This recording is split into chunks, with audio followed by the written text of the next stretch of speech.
Hi കൂട്ടുകാരെ, എല്ലാവരും സുഖമായിരിക്കാമെന്ന് വിചാരിക്കുന്നു. ഇന്ന് ഞാനൊരു അടിപൊളി മാംഗോ ജ്യൂസിൻ്റെ റെസിപ്പി ആയിട്ടാണ് കേട്ടോ വന്നിരിക്കുന്നത്. മാംഗോ ജ്യൂസ് അല്ലേ, ഇതൊക്കെ ഞങ്ങൾക്ക് ഉണ്ടാക്കാറിയാം എന്നല്ലേ നിങ്ങൾ വിചാരിക്കണേ? അതല്ല കേട്ടോ, ഇതിലൊരു രഹസ്യ കൂട്ടുകൂടി ചേർക്കുന്നുണ്ട്. അപ്പോൾ നമുക്ക് റെസിപ്പിയിലേക്ക് കടക്കാം. ഞാനിവിടെ 3 മാമ്പഴമാണ് കേട്ടോ എടുത്തിരിക്കുന്നത്. ഇത് എന്ത് മാമ്പഴാണെന്നൊന്നും പേരൊന്നും എനിക്കറിയില്ല കേട്ടോ. നല്ല ടേസ്റ്റ് ഉണ്ടായിരുന്നു. ഇത് ചെറിയ കഷ്ണങ്ങളായിട്ട് കട്ട് ചെയ്തെടുത്തിട്ടുണ്ട്. ഇതൊരു മിക്സിയുടെ ജാറിലേക്ക് ഞാൻ മാറ്റി കൊടുക്കുന്നുണ്ട് കേട്ടോ. ഇനി ഞാനിതിലേക്ക് ചേർത്ത് കൊടുക്കുന്നത് മിൽക്ക് മെയ്ഡാണ് കേട്ടോ. മിൽക്ക് മെയ്ഡ് ഞാൻ 2 ടേബിൾ സ്പൂണാണ് ചേർത്ത് കൊടുത്തിരിക്കുന്നത്. ഒരു 1/4 കപ്പ് വരെ ചേർത്ത് കൊടുക്കാം കേട്ടോ. നല്ല ടേസ്റ്റ് അല്ലേ മിൽക്ക് മെയ്ഡിന്. അപ്പോൾ എത്ര ചേർത്ത് കൊടുത്താലും ഒരു കുഴപ്പമില്ല കേട്ടോ. ഇനി ഇതിലേക്ക് ഞാൻ 2 കപ്പ് തിളപ്പിച്ചാറിയ പാലാണ് കേട്ടോ ഒഴിച്ച് കൊടുക്കുന്നത്. ഇത് 250 മില്ലിയുടെയാണ് 1 കപ്പ്.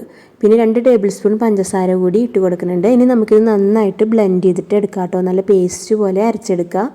പാല് കുറച്ച് ആദ്യം ചേർത്തിട്ട് അടിച്ചെടുക്കാനായിട്ട് ശ്രദ്ധിക്കുക കേട്ടോ. എന്നിട്ട് അടിച്ചെടുത്തതിന് ശേഷം ബാക്കിയുള്ള പാല് കൂടി ഇതിലേക്ക് മിക്സ് ചെയ്താൽ മതി കേട്ടോ. ഇപ്പം നമ്മുടെ നല്ല സൂപ്പർ ടേസ്റ്റ് ആയിട്ടുള്ള അടിപൊളി വെറൈറ്റി ആയിട്ടുള്ള മാംഗോ ജ്യൂസ് ഇവിടെ റെഡി ആയിട്ടുണ്ട്.